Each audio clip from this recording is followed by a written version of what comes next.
I'm joined by Peter Enns today, who is Associate Professor in the Department of Government at Cornell University and author of the book Incarceration Nation: How the United States Became the Most Punitive Democracy in the World. We've talked about mass incarceration and the U.S. in context of the world in that mass incarceration area.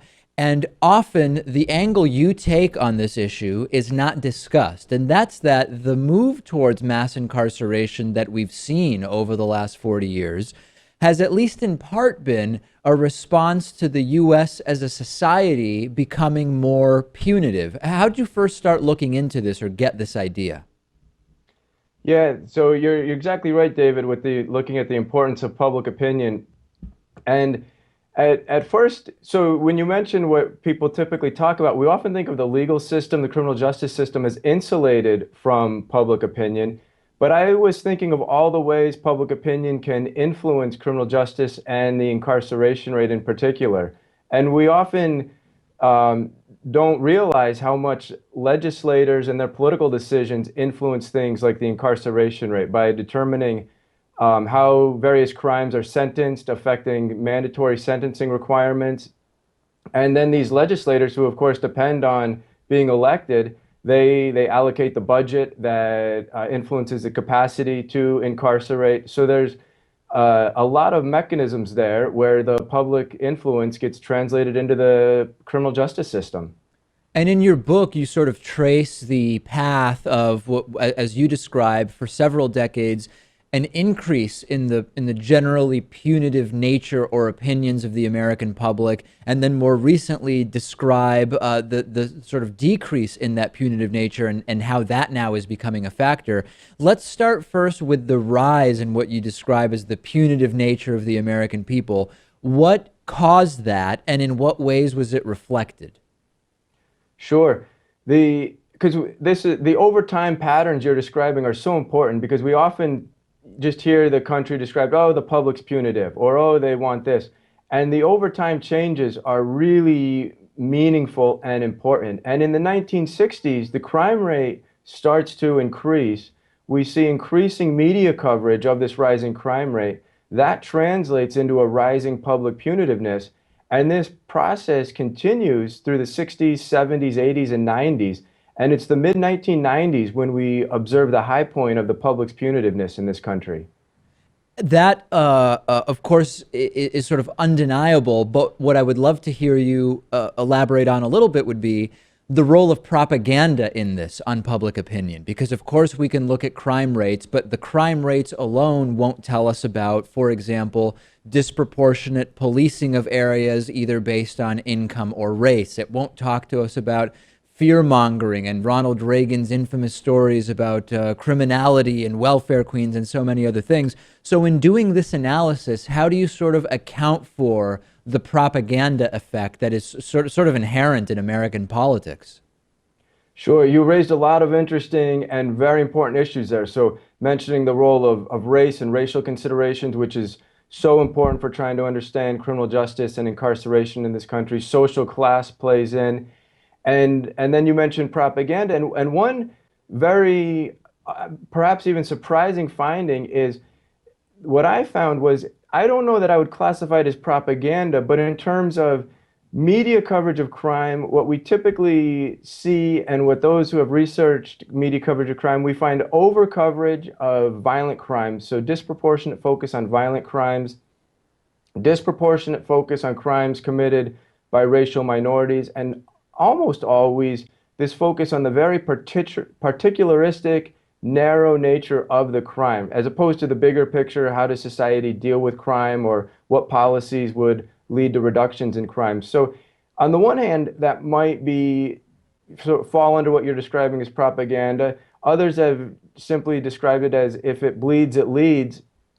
But this is the pattern of media coverage, and this is partly why when the crime rate goes up and media coverage of crime goes up, it translates into rising public punitiveness. And can you talk a little bit about how that was sort of taken advantage of by elected officials to move us in the direction of the mass incarceration status quo that we now are all too familiar with? Sure, because it was these political decisions that had such an important effect on the rise of mass incarceration. And what we see was these political leaders were following shifts in the public's punitiveness. And we often think of political leaders, so we hear Barry Goldwater and his campaign, Richard Nixon, Ronald Reagan. These names are often brought up, but when we look at what they were doing and shifts in public opinion, and a lot of the research I did looked at internal campaign memos, they were noticing and responding to shifting public opinion. And where can you talk to us about how this is sort of defined? In other words, what data could someone like Ronald Reagan look at in terms of determining that this was the shift in public opinion? Was it surveys about, do you want longer sentences? Do you want more mandatory minimums? Are you more or less in favor of the death penalty, for example? How can this public opinion, or how was it quantified? Sure. And of course, politicians, by definition, are always trying to measure their constituents' preferences. And so some of this is conversation, some of this is letters that are sent, but they pay a lot of attention to the polls. So some of these are national polls being conducted by the main polling organizations. They're also conducting their own polls. And so when I looked at the presidential archives, former President Richard Nixon's archives, and the internal campaign memos, these memos by key members of his campaign staff were referencing the polls they conducted as well as polls they were reading about in the media. And they noticed that when asked what the public was concerned about, crime was rising to the top. And this differed from 1960 with Nixon's unsuccessful run for president. We often hear this meme, and by calling it a meme, I don't mean to imply that it isn't true, but we hear this meme or idea or conventional wisdom that the war on drugs in many ways was related to the 1964 Civil Rights Act, and that it was incredibly racially tinged, and it was meant to target non-whites in the United States. Can you talk about the sort of interaction or the overlap between your findings and the war on drugs? I mean, could it be said that the public, by being more punitive during the period we've been talking about, was maybe primed to accept the beginning of the war on drugs? Well, there's a few factors there. So one, you mentioned the racial implications of the war on drugs, and so the all groups have not been treated equally, and some of this was actual legislation where the sentencing for an equal amount of crack cocaine versus powder cocaine, there's been major sentencing disparities. So the rate and these have racial implications. The other point that relates to this is punitive public attitudes aren't independent of racial bias or racial views, and so race does creep into punitive public attitudes.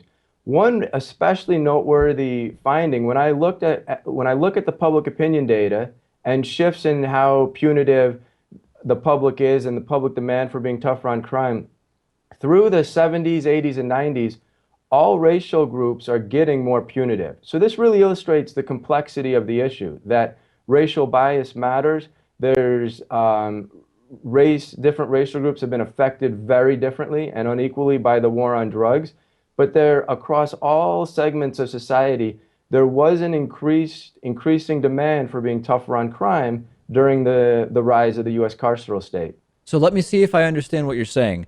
On the one hand, you're saying there's no doubt that different racial groups were affected differently by the punitive nature of the criminal justice system, the war on drugs, policing, prosecution rates, etc.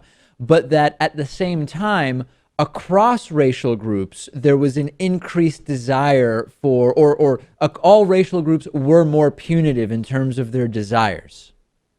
That's exactly right. So we might think of this as the change in the criminal justice system in a more punitive direction was consistent with the rising punitiveness across different segments of society. But the outcomes, some of them might have been foreseen, others unintended consequences, have had very different implications for different racial and socioeconomic groups. And so the outcomes have, even if the responsiveness was to shift the criminal justice system in a more punitive direction and there was rising demand, the result of that has not been equivalent across society by any stretch. In the book, you start to talk about the decline in the punitive nature of the American people more recently. And you mention that on paper, there has clearly been a decline in the crime rate. What else is your sense in terms of what has impacted public opinion on this issue over the last 15 or so years? That's a great question. So as the crime rates declined since the late 90s, then again, we've got to keep the media in mind. And so media attention to the crime rate also declined. It's not as a front page issue or not on the nightly news as often. And this helps us understand why the public's become less punitive. And in this presidential race and in recent congressional discussions, we've begun to hear calls for criminal justice reform among both prominent Republicans and Democrats. And so I think this is evidence of both political parties noticing the shift in public attitudes and the beginning of a discussion about attempts for meaningful reform. Well, it is fascinating. I'll remind the audience the book is Incarceration Nation, How the United States Became the Most Punitive Democracy in the World. We've been speaking with the book's author, Peter Enns, professor at Cornell University. Thanks so much for talking to us about this. Thank you. Really, it's my pleasure.